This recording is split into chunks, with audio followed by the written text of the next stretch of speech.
Hello everyone, আসসালামু আলাইকুম।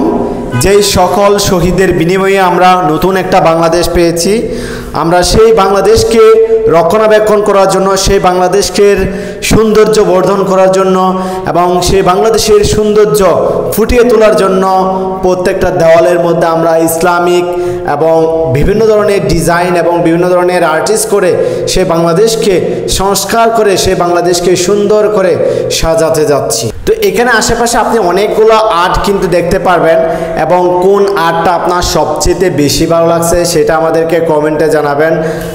কারণ আমার সৌন্দর্য, চোখের সৌন্দর্য এবং আপনাদের চোখের সৌন্দর্যের মধ্যে অনেক ডিপেন্ড থাকতে পারে, ঠিক আছে। প্রত্যেকটা দেওয়ালের মধ্যে অনেক সুন্দর সুন্দর আর্ট করা হয়েছে, আর এই আর্টগুলো করা হচ্ছে চট্টগ্রাম জিসির মোড়। ওকে, চট্টগ্রাম জিসির মোড় আসলে আপনি এই ধরনের সৌন্দর্যগুলো আপনি উপভোগ করতে পারবেন এবং নিজে দেখতে পারবেন। এবং এখানে যেই সকল ছাত্ররা এই কাজগুলো করতেছে, আপনার যদি ভালো আর্ট যদি জানা থাকে, আপনি চাইলে তাদের সাথে অংশগ্রহণ করতে পারবেন। এবং আপনি চাইলে আপনার নিকটস্থ যেই দেওয়াল আছে নিচে, আপনার নিকটস্থ যেই আপনার জায়গাটুকু আছে, সেই জায়গাটায় আপনি খুব সুন্দর আর্ট করতে পারেন। ওকে, এবং এইরকম সৌন্দর্য আর্ট দেখার জন্য আপনাকে চলে আসতে হবে চট্টগ্রাম জিসি মোড়।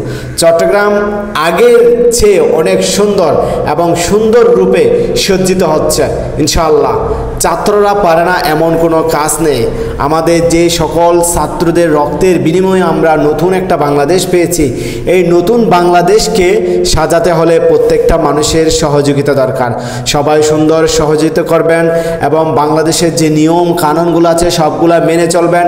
ইনশাআল্লাহ আমরা নতুন একটা বাংলাদেশ পরবর্তী প্রজন্মকে হয়তো উপহার দিতে পারবো।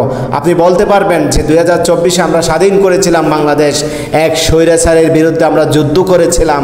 এটা সবাই মনে রাখবে এবং সকল জাতি মনে রাখবে। এবং এই আর্টগুলো, এই আর্টিস্টগুলো দেখার জন্য লক্ষ লক্ষ মানুষ ভিড় জমাচ্ছে।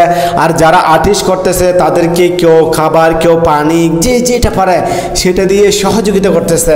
অথবা এমনও আছে যে অনেকে এখানে যে যে রঙগুলো লাগবে সেই রঙগুলো কিনে দিচ্ছে। কি বলবো, আসলে মানুষ যে মানে কত রকমের মানুষ আছে এটা আপনি বুঝতে পারবেন না। বাংলাদেশের মানুষ একদম ন্যায়পরায়ণ, কি বলবো, আসলে মায়া মমতায় ভরা বাংলাদেশের মানুষ। আপনি এই সরকারকে যদি আমরা বিদায় করতে না পারতাম সেটা আমরা বুঝতে পারতাম না। সর্বশেষ ভিডিওটা শেয়ার করবেন সবাই।